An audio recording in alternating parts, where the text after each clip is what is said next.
सुरेश धस यांनी धनंजय मुंडे यांच्यावर केलेल्या आरोपांवर मुंडेंची चौकशी होणार। अजित पवार यांनी नेमली धनंजय मुंडे यांच्या चौकशीसाठी पक्षांतर्गत समिती।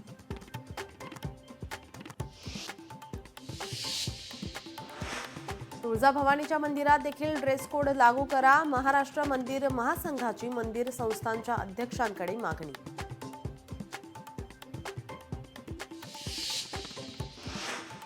मुख्यमंत्र्यांनी घेतला फ्लॅगशिप योजनांचा आढावा। प्रधानमंत्री आवास योजनेतील घरकुलांच्या कामांना गती द्या, तसेच शहरी आवास योजनांनाही गती देण्याचे फडणवीसांचे निर्देश।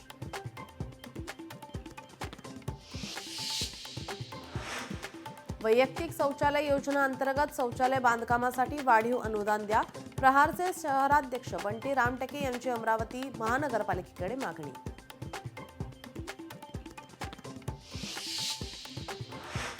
कन्नड शाळेतील विद्यार्थ्यांनी सोलापुरातील परिषदेसमोर मांडला ठिय्या, मुख्याध्यापकांना सेवेत रुजू करण्याची केली मागणी।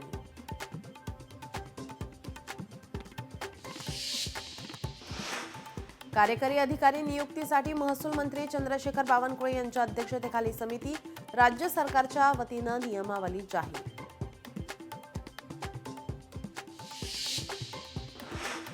बुलढाण्यात केंद्रीय पथकाकडून धान्य गोदामाची तपासणी, जिल्ह्यातील केस गळती प्रकरणाच्या पार्श्वभूमीवर तपासणी, धान्य पुरवठा बंद करण्याचा प्रशासनाचा निर्णय।